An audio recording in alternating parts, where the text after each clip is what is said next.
Bienvenidos a Crónicas de un Junior en IT, el podcast de Web Started Academy, un espacio dedicado a personas que quieren iniciarse en el mundo IT. A través de este podcast buscamos compartir la experiencia en la formación y búsqueda de trabajo de los diferentes juniors que nos acompañarán en cada episodio. No olvides de seguirnos en nuestras redes para enterarte de cualquier novedad. Esta iniciativa es patrocinada por Web Started, empresa dedicada a ayudar a startups y a crear equipos distribuidos. Si querés armar tu propio equipo IT o conseguir un trabajo remoto, ingresa a www.webstarted.com. Bienvenidos a todos a un nuevo capítulo de Crónicas de un Junior en IT, el podcast de Web Started Academy. Hoy nos encontramos después de mucho tiempo con Álvaro Quiroga, director de Inteligencia Artificial en Neurona. ¿Cómo estás, Álvaro? ¿Todo bien? Todo bien, Santiago. Muchas gracias por la invitación y un placer estar contigo de nuevo. No, por favor, al contrario, gracias por venir a esta iniciativa y darnos tu experiencia y tu punto de vista de la industria también. ¿Te parece si Ah, empezamos? sí, sí, ¿Empezamos? claro. Perfecto. Sí, claro. ¿Cómo fue que descubriste el mundo IT o cómo fue tu primera aproximación? Bueno, desde chico yo siempre tuve una conexión fuerte con las tecnologías. De hecho, fui muy fanático de la serie Volver al Futuro. Mm. em, Fui muy fanático también de ver el Festival de los Robots, ahí donde también nació otra de mis pasiones, que es la robótica. Em, Ahí en ese caso me gustó mucho también inventar. De hecho, cuando era chico, en la casa de mis abuelos, me gustaba mucho tomar, por ejemplo, trozos de madera, clavos, pernos, trozos de lata y los convertía en robots, en maquetas de robots. Ese era como mi pasatiempo favorito, cuando era chico, en mi niñez. Ya después empecé a crecer, empecé a interesarme mucho por la tecnología espacial. Me gustaba mucho desde pequeño también. Bueno, en esos años yo vivía en una parcela, con mis abuelos en Huechuraba, y me gustaba mucho ver las estrellas. Eh, Veía estrellas fugaces, eh, como en ese tiempo, en esos años no había tanta contaminación lumínica. Veía pasar satélites, veía pasar estrellas fugaces, todo eso, y desde ahí también nació como una pasión, por la industria espacial. Y luego de eso, decidí ya inclinarme cuando salí de la enseñanza media, inclinarme a estudiar electrónica. Eh, bueno, yo estudié en un colegio industrial en La Cisterna, que es el Liceo Industrial de Electrotecnia, que si hay algún fanático ahí viéndole, aprovecho a mandar saludos. Donde básicamente estudié electrónica, electrónica industrial, y de ahí volví como a retomar esa pasión por la tecnología. Ya después salí de la enseñanza media y decidí estudiar informática, em, para poder complementar, digamos, estos conocimientos que tenía. Y bueno, de ahí la trayectoria que ya llevo ya más de casi 20 años de experiencia en el área de tecnologías y haciendo un montón de cosas. Qué bueno, qué bien, qué lindo eso de la robótica. O sea, siempre te llamó la atención todo lo que tenga que ver con robots. Bueno, calculo que habrás visto Transformers también en su época y también te voló la cabeza como a muchos que también después terminaron estudiando robótica. Y te consulto, Álvaro, ¿qué es lo que hacías antes? Antes de la universidad, Es exactamente, que lo sumo a la próxima pregunta, que es, ¿qué reciclaste de esas experiencias anteriores con lo que hacías antes? bueno, primero el instinto de investigar. mm, es una de las características que más me ha sumergido en este mundo de la tecnología. De hecho, me considero una persona, un resolutor de problemas, donde principalmente cuando encuentro un problema, no, no paro hasta que lo resuelvo. O sea, no soy capaz incluso de pasar horas y horas sin descanso en resolver el problema porque es una pasión que llevo por dentro. Y obviamente que el punto de la investigación es un punto importante dentro de este mundo, porque sabemos que desde la investigación uno puede hacer un montón de cosas, de análisis de mercado, de tecnologías, tecnologías emergentes, y por otro lado, resolver problemas que quizás otras industrias u otras personas han tenido anteriormente.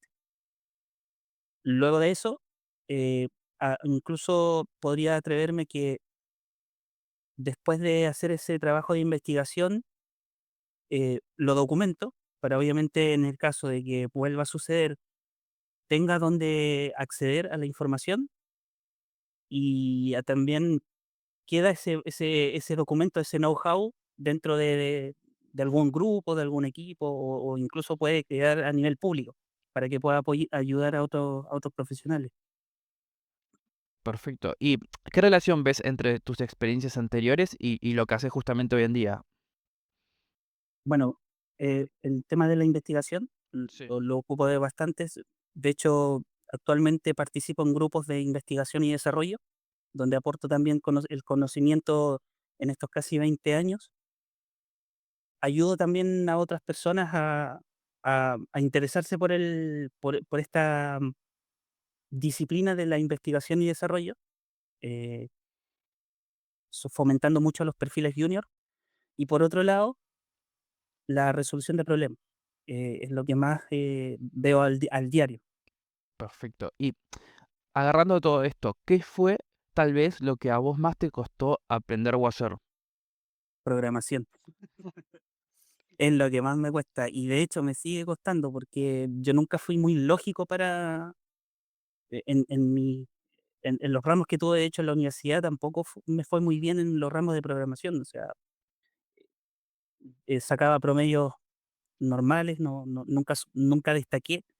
En lo que sí destaqué en los ramos que tenía que ver mucho con configuración de dispositivos de enlace de red. En el álgebra de Boole me iba muy bien en álgebra de Boole en la universidad. De hecho, terminé enseñándole a mis compañeros una manera muy fácil que me enseñaron a mí en el liceo de hacer calcular álgebra de Boole. Y, em, y por otro lado, el ramo de dispositivos de red, donde principalmente tenía que configurar router switch. Tenía que construir, cableado de red para conectar un dispositivo con otro.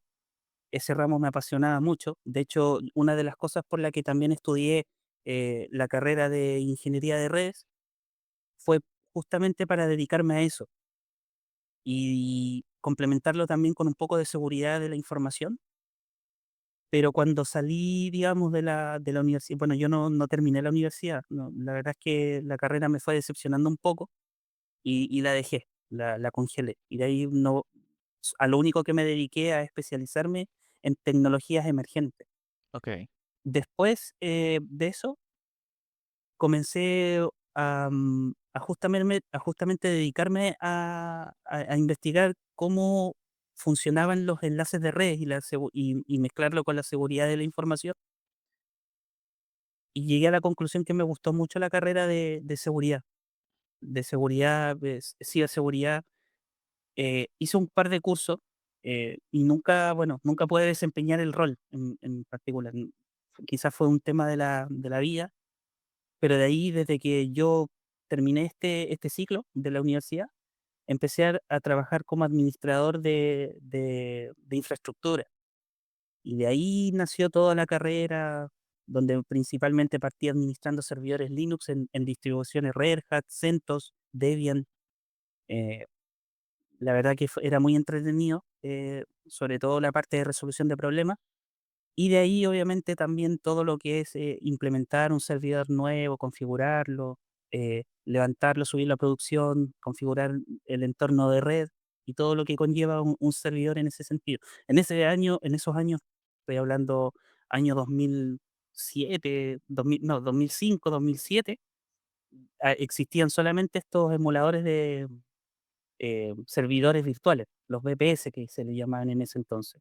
No existía todavía el cloud computing, o al menos yo no lo conocía, pero ya después, año 2015, por ahí empezó a renacer este concepto de cloud computing por lo que, por lo que fue Amazon Web Services en este caso.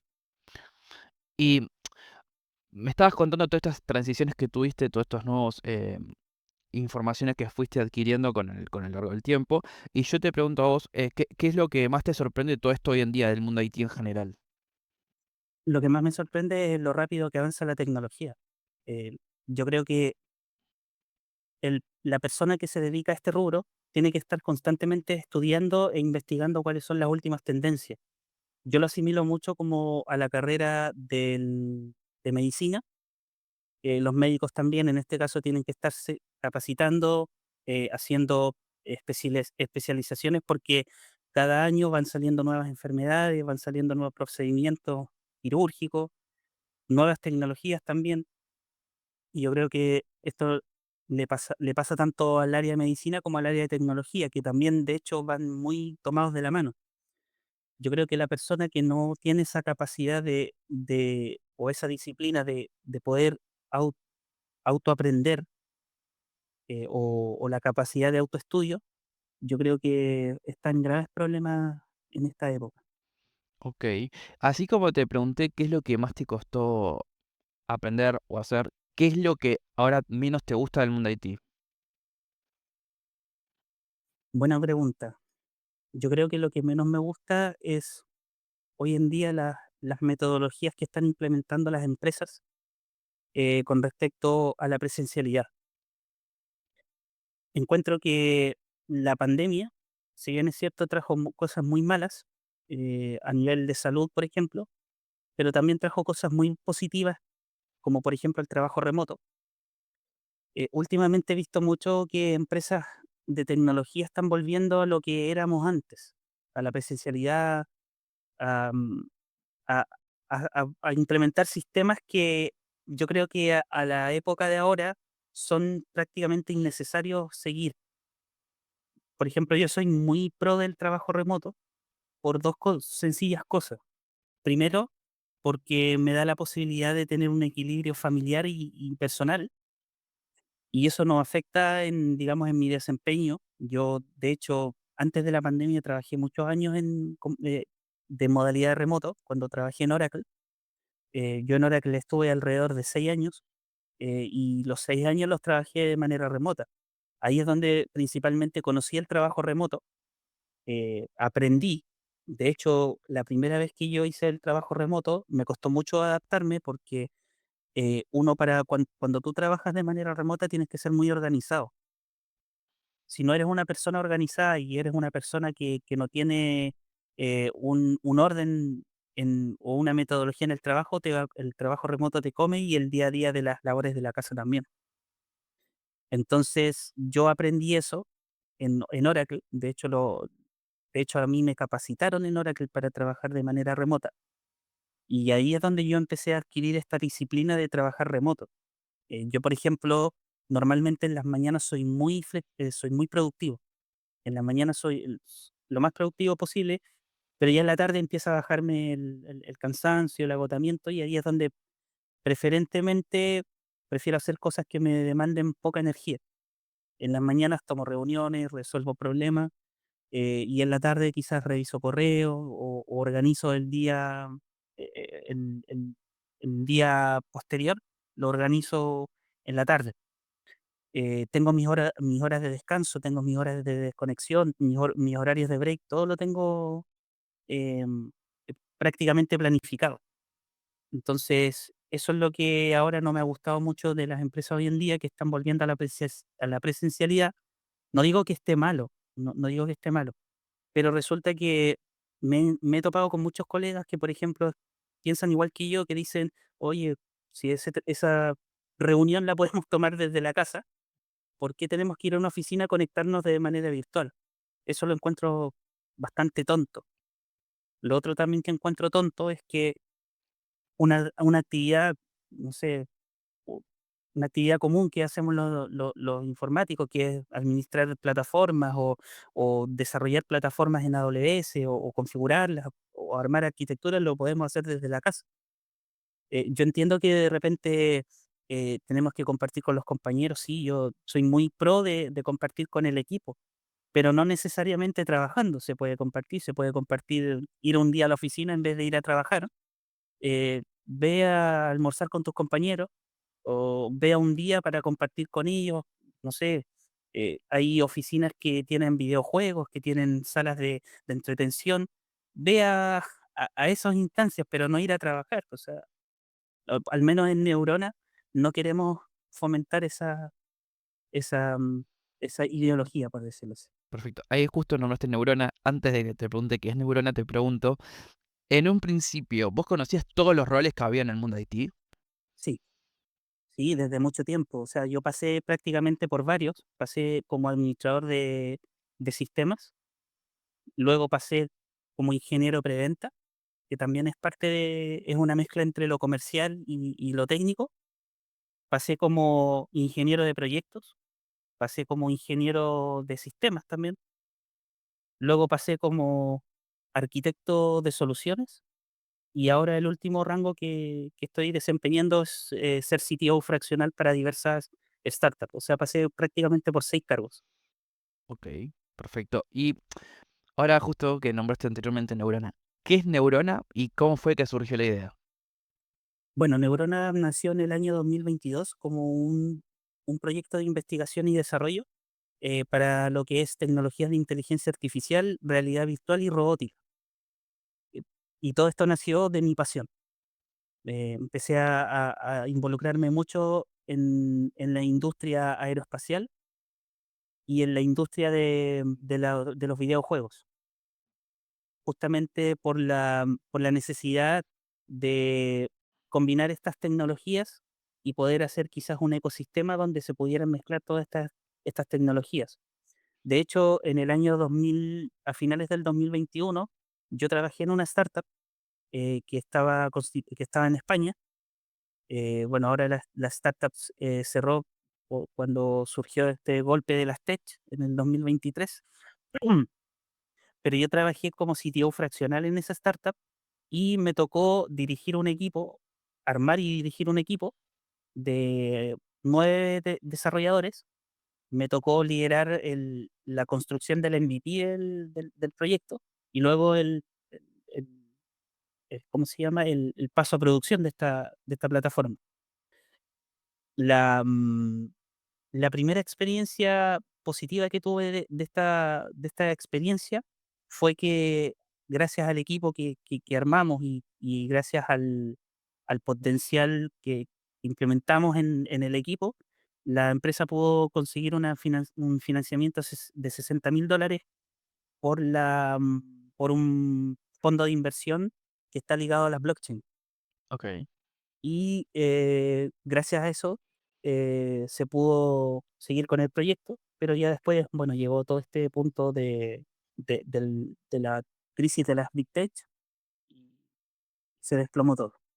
Y hoy en día, ¿qué tareas desempeñas en Neurona? Bueno, dirijo proyectos de inteligencia artificial, también realizo mentorías a los equipos.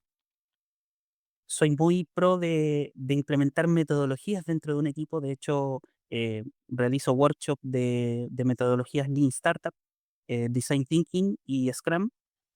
Y con esos mismos workshops, el equipo tiene esas habilidades para poder liderar un proyecto con metodologías ágiles. Y también soy la contraparte técnica con otros clientes, donde principalmente soy el advisor de, de los stakeholders de los diversos proyectos que lidero.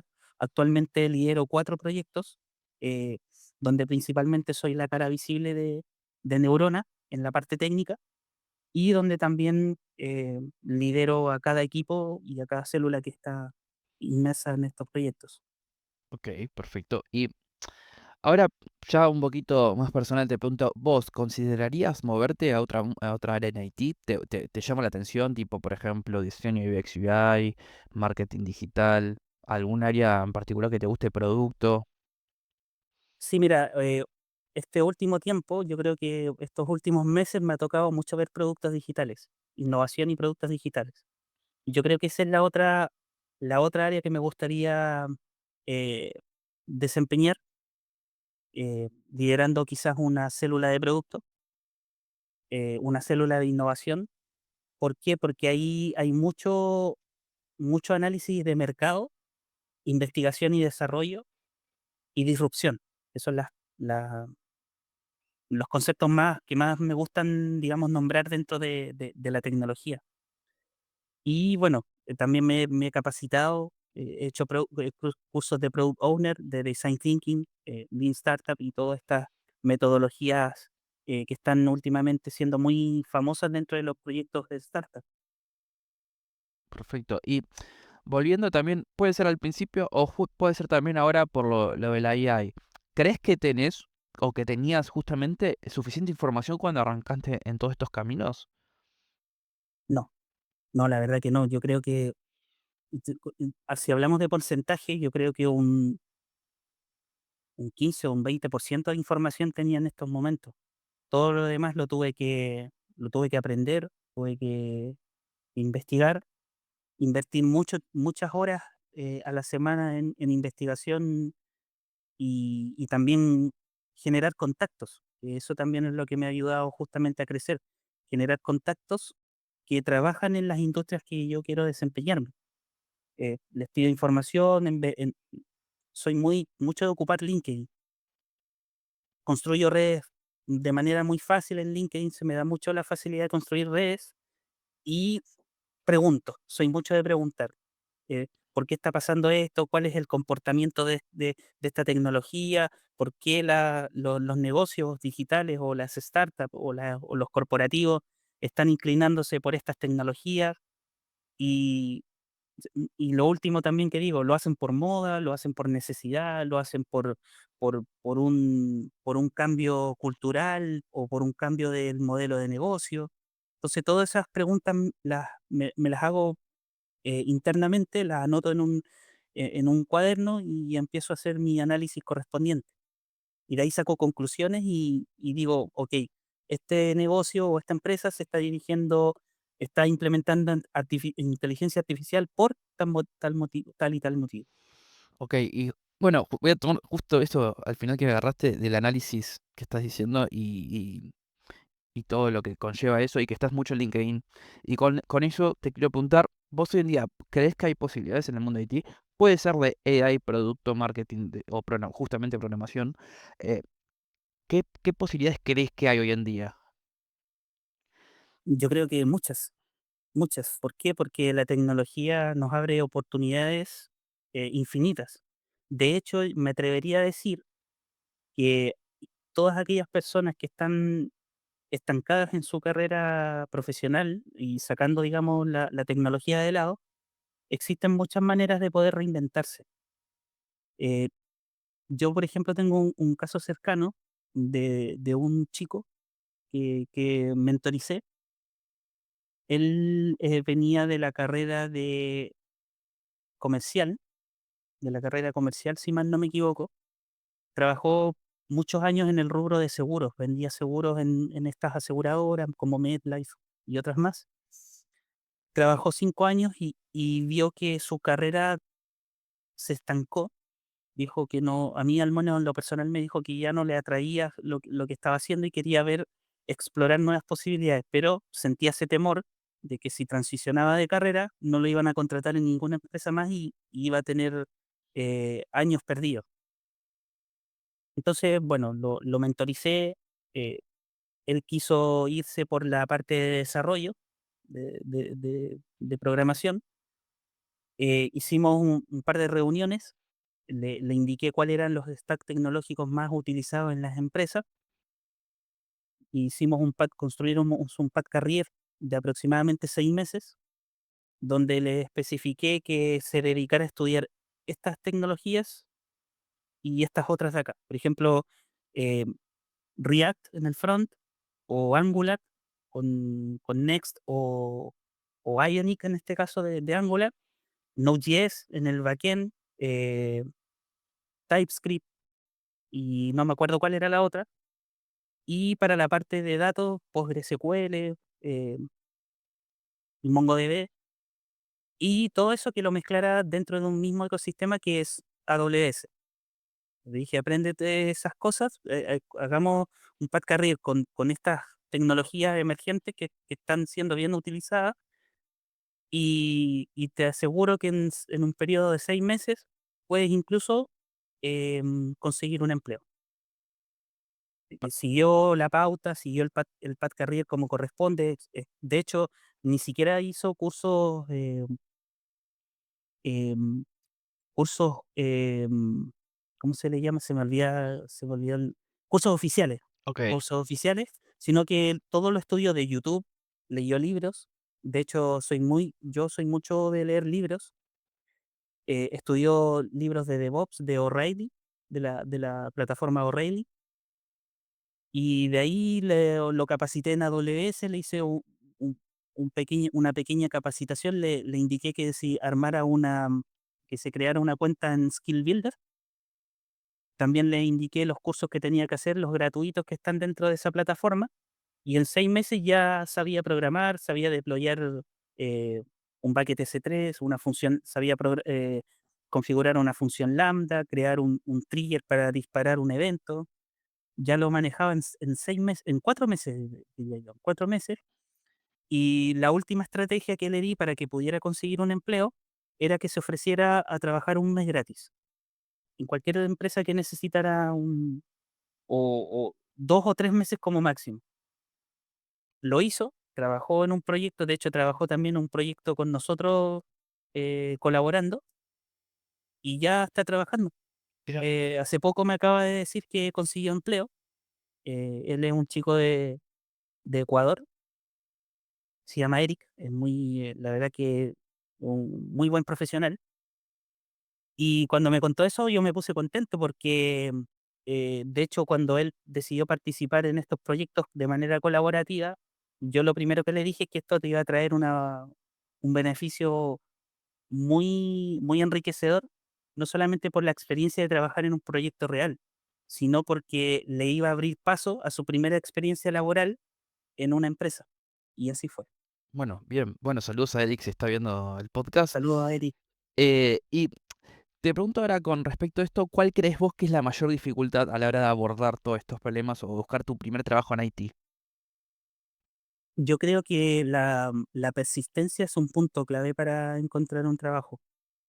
No darse por vencido, evitar ser tolerante a la frustración, porque estar sin trabajo te genera cierta frustración, cierto miedo, cierta incertidumbre, y eso son sentimientos que si tú no los trabajas al correr los meses, te puede comer.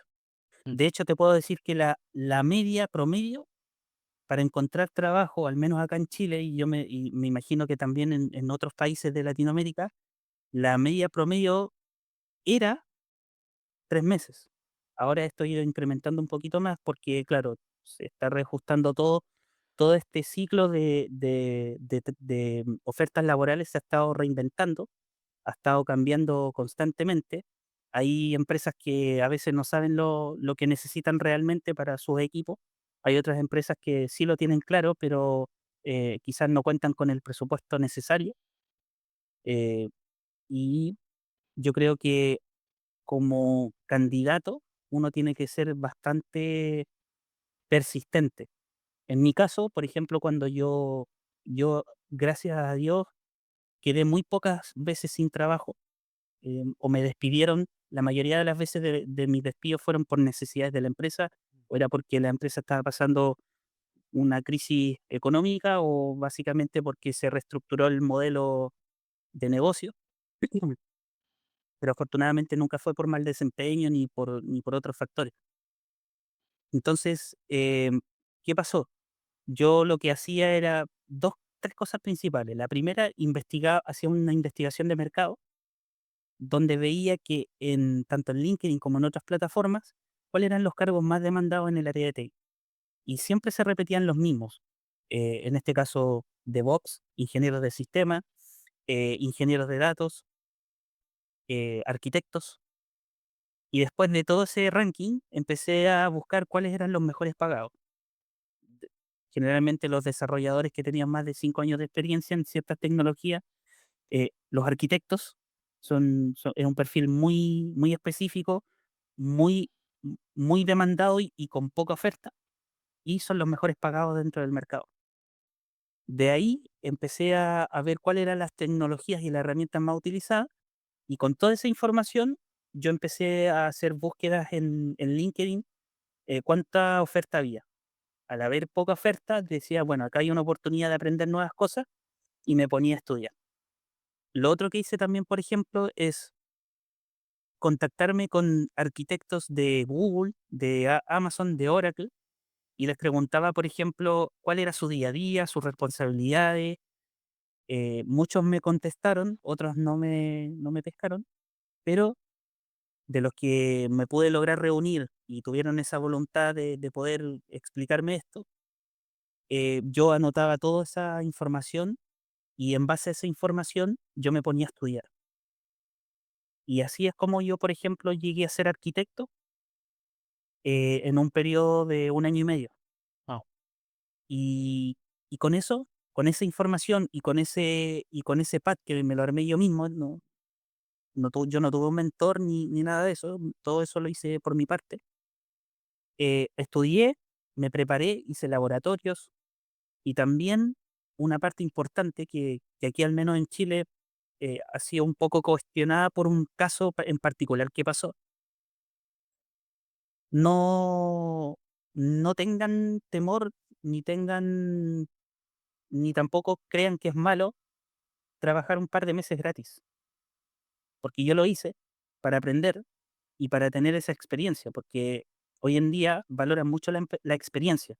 Tú puedes venir de un bootcamp, puedes venir de una universidad tradicional, de la mejor universidad de Latinoamérica, pero si no tienes experiencia no te sirve de nada el título, ni el magíster, ni los doctorados, ni nada de eso, no te sirve.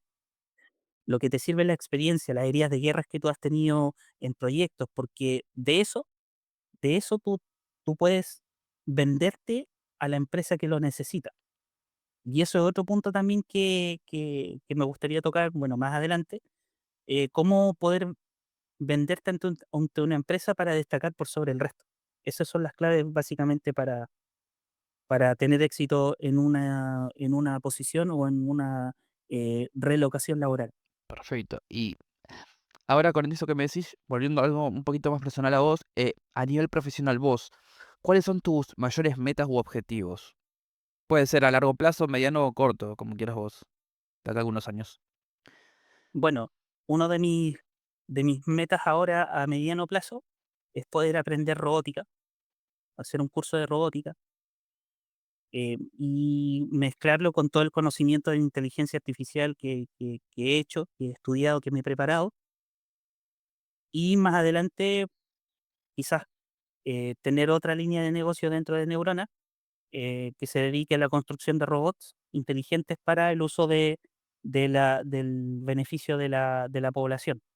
De hecho, últimamente he estado teniendo muchas visiones de tener robots tipo guardias de seguridad que velen por la seguridad de un supermercado, de un negocio, y así evitar que el vandalismo y la delincuencia acabe con la vida de un ser humano. Y que la máquina reemplace al ser humano, o sea, no digo que lo reemplace porque el ser humano no es capaz, pero así evitar m- muchas muertes, en este caso, con el desborde de la delincuencia. Lo mismo también aplicarlo para las fuerzas policiales, de tener robots como apoyo a las fuerzas policiales para que justamente eviten, no sé, por ejemplo, últimamente acá en Chile se ha mucho visto el ataque de personas o de delincuentes hacia las fuerzas especiales, tanto de carabineros como las fuerzas militares, cuando ocurrió sobre todo el estallido social, y y en pandemia también, y muchos policías fueron atacados por personas irresponsables.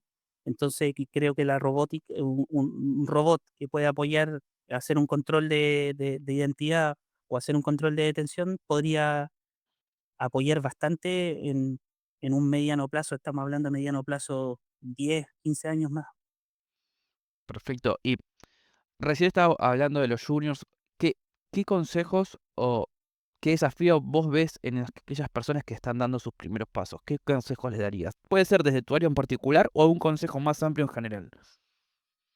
Bueno, el primer consejo que les daría es tener claro a qué se quieren dedicar. Muchos talentos junior no tienen idea en qué área desempeñarse, y no es por un tema de que ellos no sepan, sino que muchos talentos tienen diversos motivos, motivos económicos porque quieren sacar a su familia adelante, eh, motivos personales que a lo mejor desafían a su ego y a su ser interior. Otros también buscan para ser reconocidos, y otros motivos diversos eh, que hoy en día los jóvenes están experimentando. Pero en su mayor punto, yo creo que lo buscan por una necesidad económica.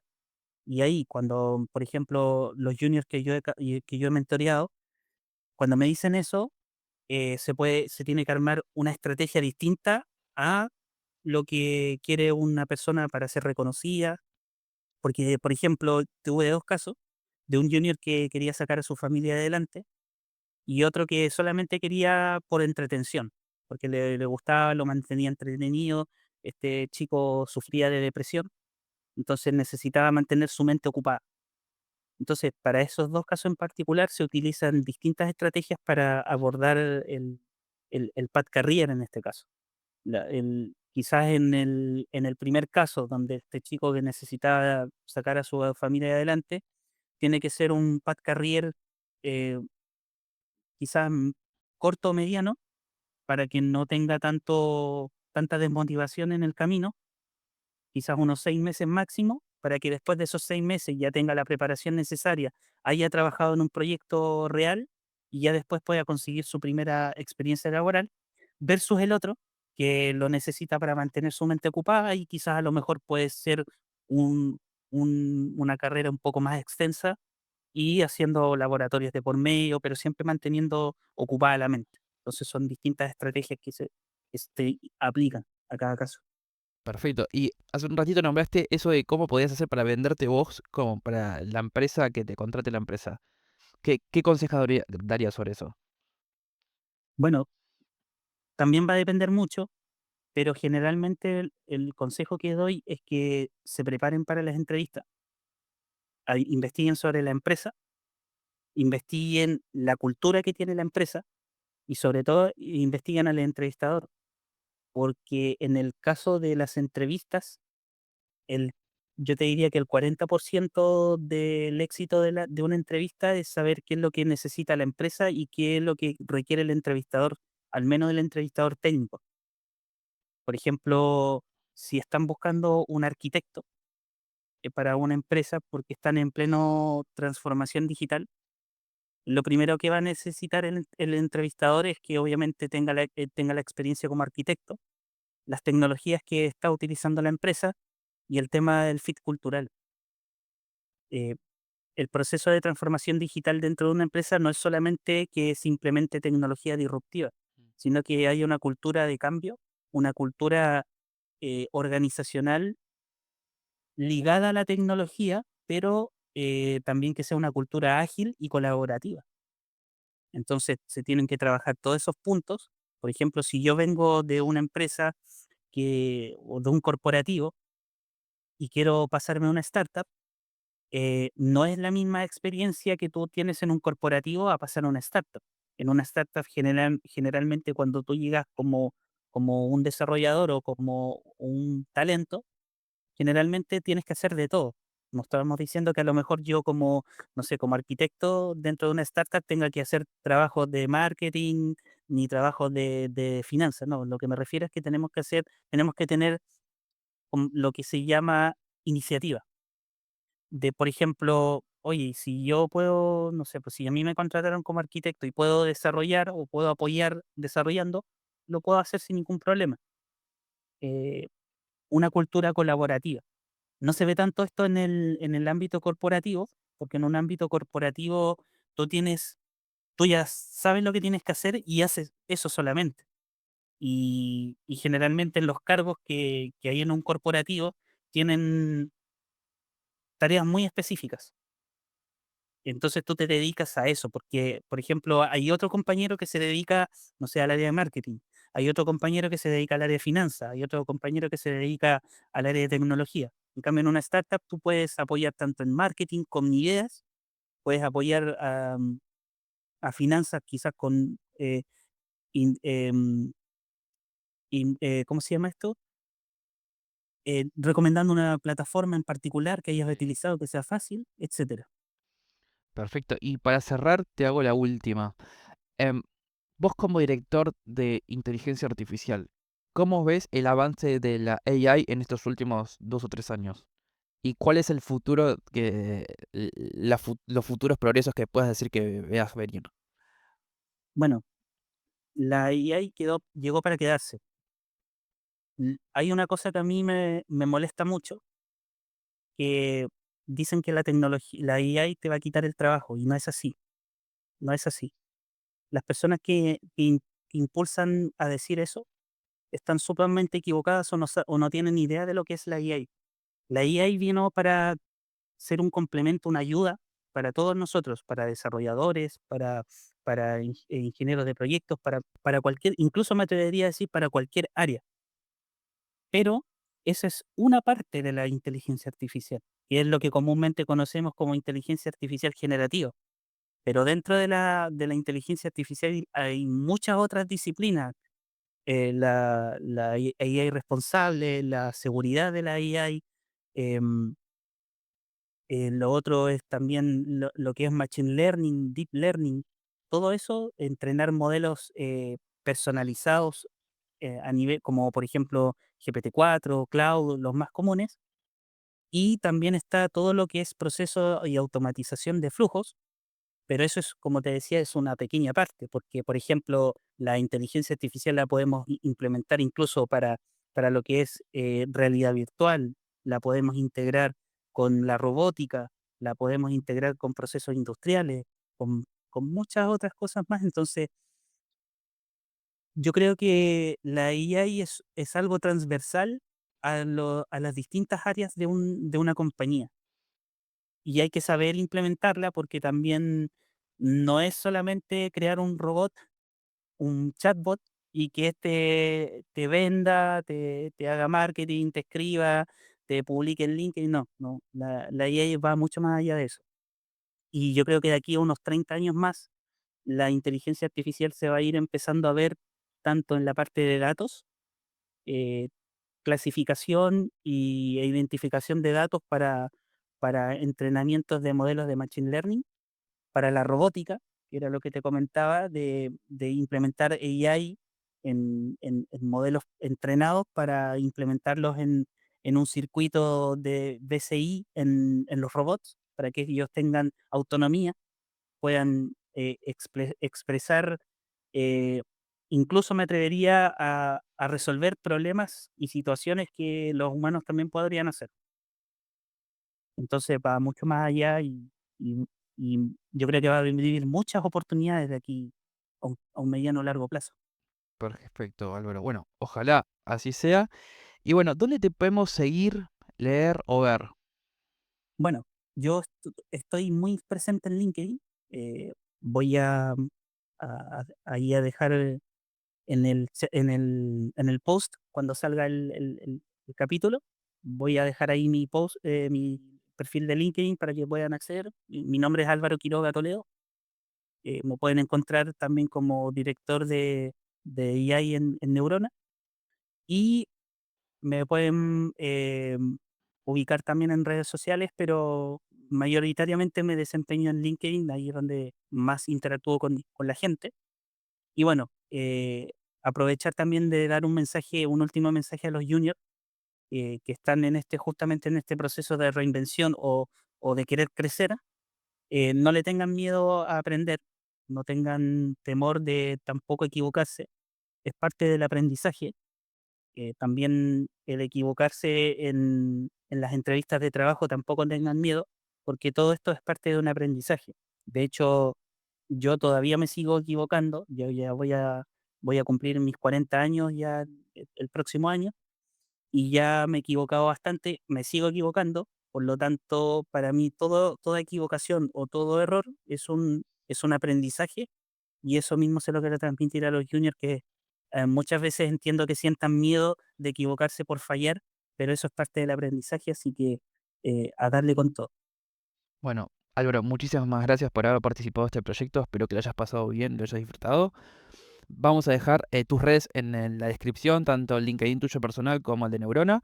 Y si les gustó este capítulo del podcast, suscríbanse, denle me gusta y activen la campanita para más episodios del podcast o workshops que se vienen próximamente. Nos vemos en el próximo capítulo. Chao, chao. Llegamos al final del podcast. Gracias por escucharnos. Si te gustó, podés seguirnos en nuestras redes o ingresar a www.webstarteracademy.com para conocer el resto de nuestras iniciativas. Un saludo y nos vemos en el próximo episodio de Crónicas de un Junior en Haití.